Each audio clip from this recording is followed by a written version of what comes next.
خو د نبي په خپله باندې خپله وینا دا په خپل ځای باندې حجت دی او دلیل دی.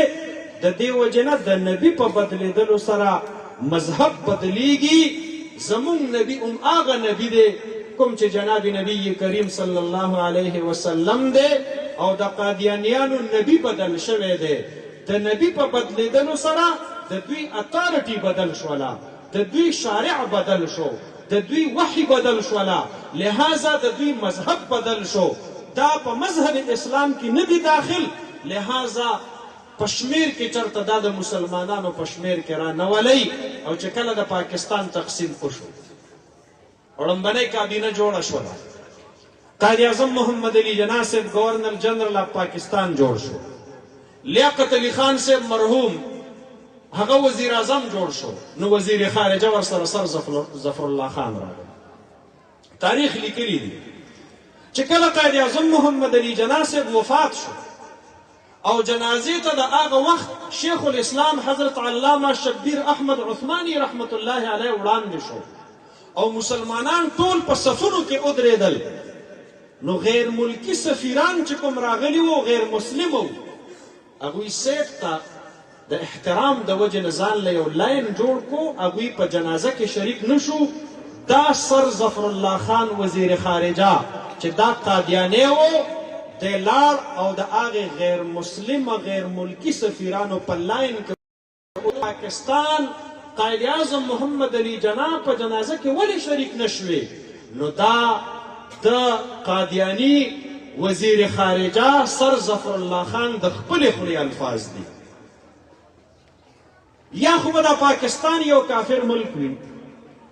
زه به د هغې مسلمان وزیر خارجه یم. نو دا د پاکستان سیستم، دا د پاکستان خلق، دا د پاکستان گورنر جنرل، دا به ټول په ټوله غیر مسلمه یو، زه به مسلمان یم. نو د مسلمان دپاره د غیر مسلمه قائد اعظم محمد علی جناح په جنازه کې شرکت دا څه معنی لري؟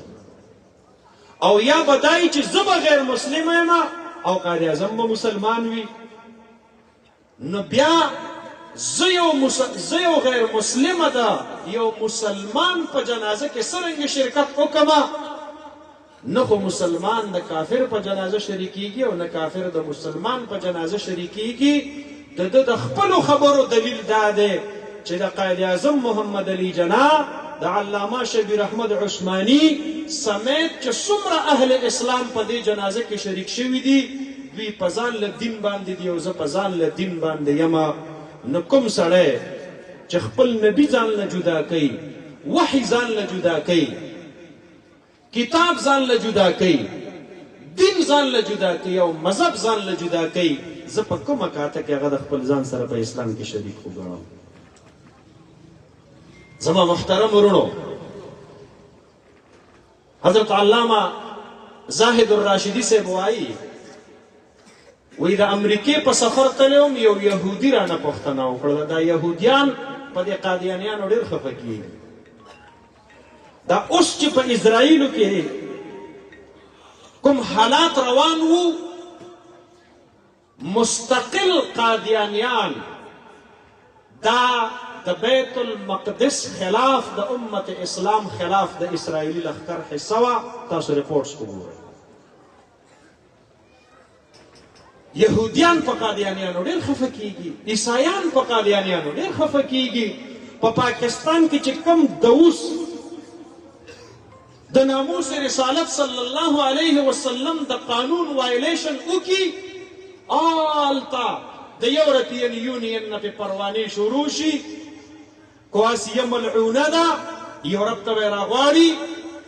د یورپ سره تعلق لرونکو صلیبیانو، د یروشلم سره تعلق لرونکو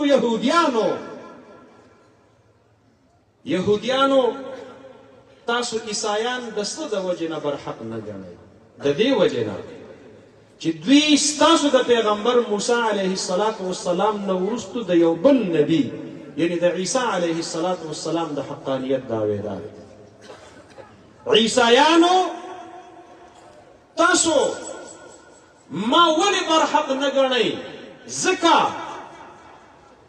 چې زه د عیسی علیه السلام نه وروستو د جناب نبی کریم صلی الله علیه وسلم د نبوت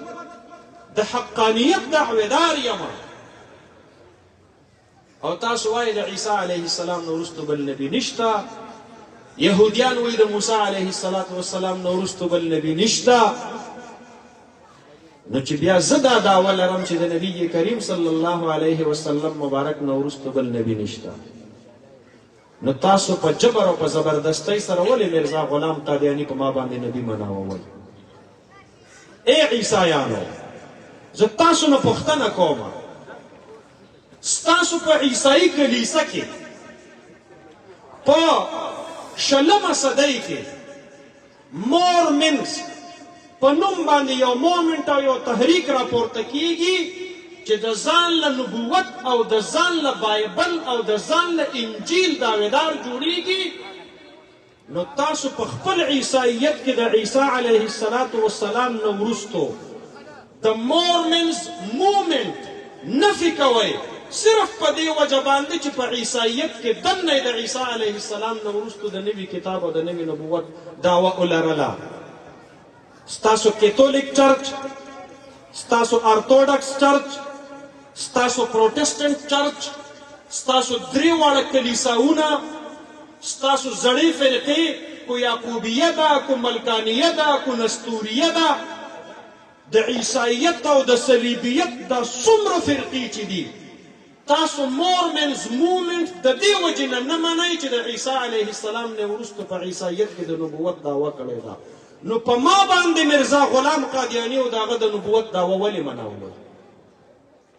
مالک سمجھاو کوي زه تاسو سره د دلیل په انداز کې د دلیل په رڼا کې لګیا یم جناب نبی کریم صلی الله علیه وسلم غوندې کامل مکمل هستی خو زما محترم ورونو یاد ساتئ دا مغربي دنیا دا ټول پټوله دا د اسلام او د جناب نبی کریم صلی الله علیه وسلم د عملی زندګۍ د تعلیماتو نه خائف او یریدونکي او دوی ته پته ده کو د اسلام حقیقي عملی نمونه او کردار چرته په مخ د ځمکه په وجود کې راغی مغربیت به هم ختمیږي او صلیبیت به هم ختمیږي یهودیت به هم ختمیږي د انسانیت دعویدار په دنیا کې دغه مغرب دی دغه امریکا ده دغه صلیبیان دي او زه ترنه دا تپوس کوم پهلی جنگ عظیم تاسو کړی دوسری جنگ عظیم تاسو کړی نن په ټوله دنیا کې اور تا ورته کړی دی دا ته د کوم انسانیت دعویدار یې چې زما د فلسطین او د غزې په قطرې قطرې او ټوکړې ټوکړې بچو باندې تا ته رحم در نه راغی تا ته ترس در نه راغی ستا انسانیت چرته لاړ شو انسانیت په اسلام کې دی انسانیت د جناب نبی کریم صلی الله علیه وسلم مبارک په تعلیماتو کې دی خو کاش چې نن د امت اسلام د ذهنونو نه او د فکرونو نه د رسول الله مبارک صلی الله علیه وسلم تعلیمات غائب دي مونږ ته سنت صرف اوبه په درې بوټو باندې سکل ښکارېږي مونږ ته سنت صرف ډوډۍ په ناسته باندې خوړل ښکارېږي زمونږ د معاشرت نه د نبی علیه السلام تعلیمات وتلي دي او ختم شوي دي زمونږ د معیشت نه د نبی علیه السلام تعلیمات ختم شوي دي زمونږ د حکومت او د عدالت او د ریاست نه د نبی کریم صلی الله علیه وسلم مبارک تعلیمات په عملی ژوند کې ختم شوي دي زمونږ او ستاسو د نظرونو نه دا هر څه غایب الله رب العالمین دې د علماو له لوی زندګۍ نصیب داسې قسم اجتماعات کوي او زمونږه په زړه کې دننه د نبی علیه السلام مبارک سره د عشق او محبت مړاوي جذبه را بیدارئ ان شاء الله العزیز د دغه علماو سره عهد کو عهد ای علماو تاسو ګواه شئ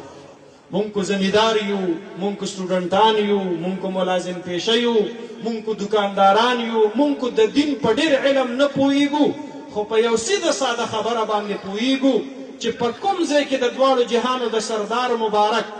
د ختم نبوت او د ناموس رسالت د تحفظ په پهره باندې مقرره تلله مونږ ته آواز کوئ مونږ به لبیک ورته وایو دکان به رابندو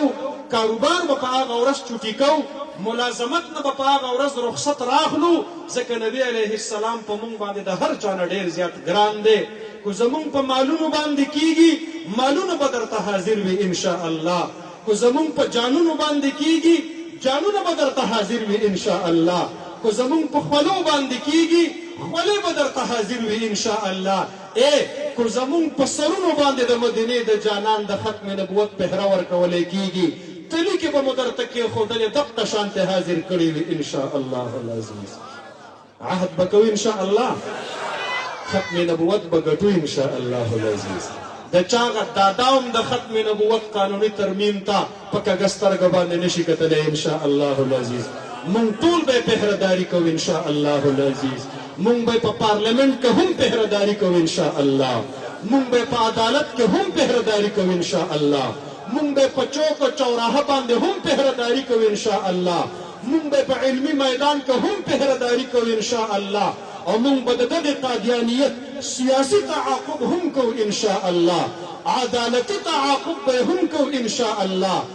معاشي او اقتصادي تعاقب به هم کوو انشاء الله علمي تعاقب به هم کوو انشاء الله او د دغه خپل خدمت په بدل کې به د الله نه د قیامت په ورځ باندې د جناب نبی کریم صلی الله علیه وسلم شفاعت غواړو انشاء الله العزیز واخر دعوانا ان الحمد لله رب العالمين